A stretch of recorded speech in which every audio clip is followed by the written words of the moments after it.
L'imagination, un des moteurs essentiels de toute créativité, quel que soit le domaine culturel ou artistique.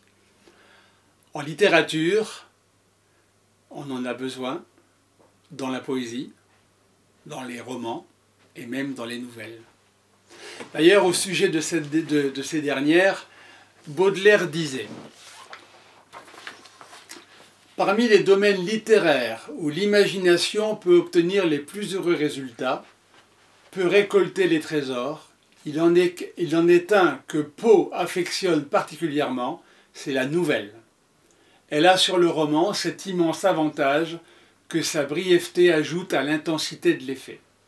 Et il poursuivait: l'unité d'impression, la totalité d'effet est un avantage immense qui peut donner à ce genre de composition une supériorité tout à fait particulière, à ce point qu'une nouvelle trop courte, c'est sans doute un défaut, vaut encore mieux qu'une nouvelle trop longue.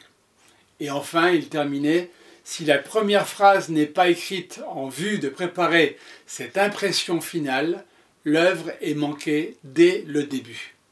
Dans la composition tout entière, il ne doit pas se glisser un seul mot qui ne soit pas une intention, qui ne tende pas, directement ou indirectement, à parfaire le dessin prémédité.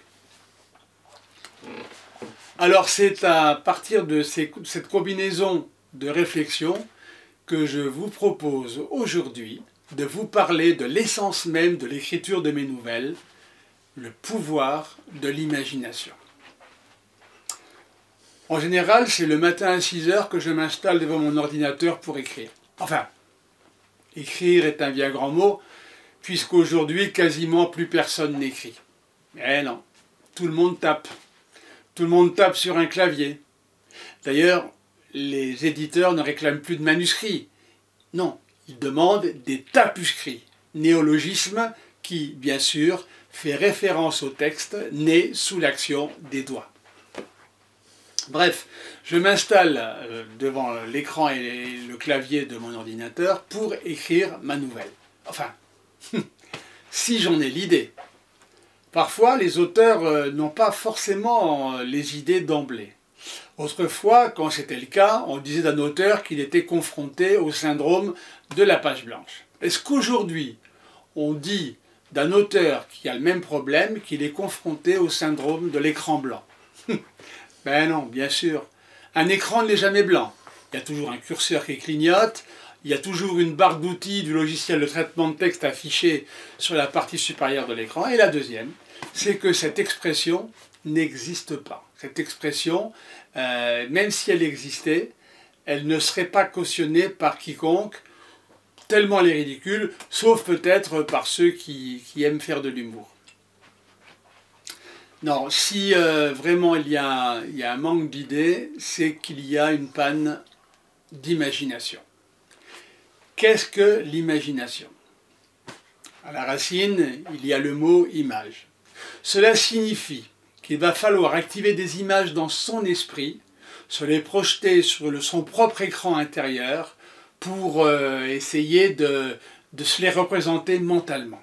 Tenez, imaginez un sous-bois. Le sol est embrasé de feuilles aux couleurs automnales. Vous les voyez?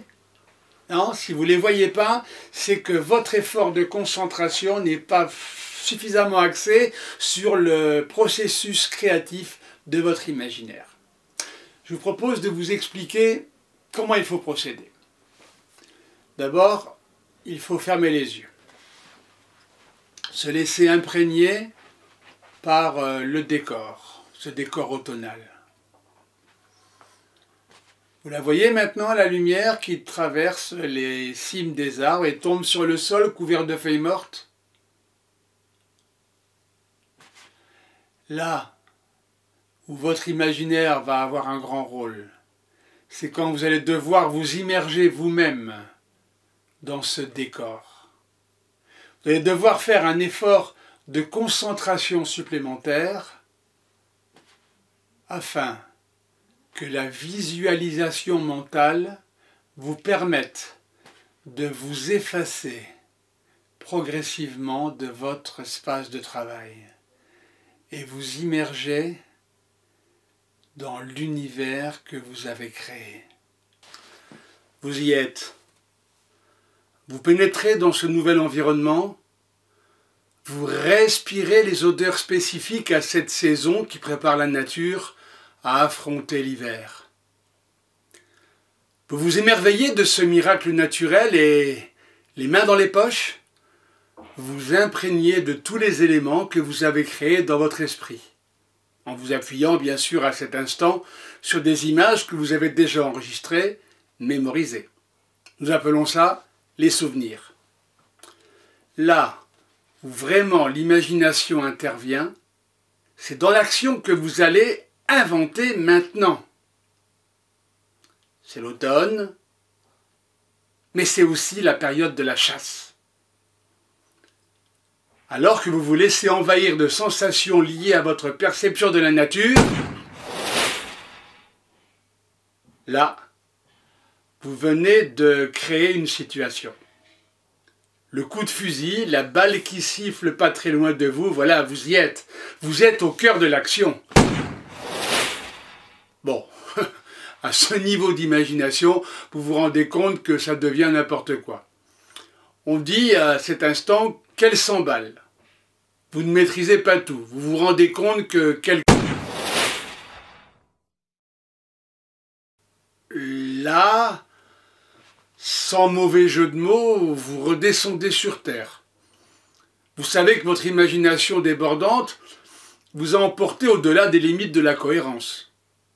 Alors, le décor se dissout dans votre esprit et vous réintégrez votre espace de travail.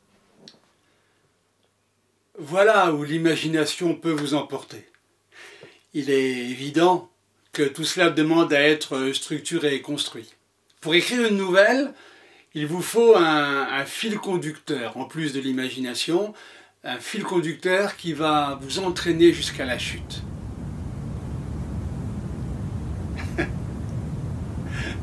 Ça aussi, c'est du pouvoir de l'imagination. Par la nature du mot, par son double sens, l'image se matérialise dans votre esprit. Il est bien évident que je ne parlais pas de cette chute-là, mais du dénouement, de la fin inattendue d'une nouvelle, de l'apothéose, du feu d'artifice. Non, c'est encore une image. C'est encore une image. Vous avez encore une fois, là, la démonstration de cette imagination dite débordante qui dépasse largement la fonction pour laquelle elle a été sollicitée. Bon, en conclusion, en fait, je dois vous dire que si mon propos avait été le prétexte à une nouvelle, je dois vous dire, honnêtement, que ma chute serait tombée à l'eau.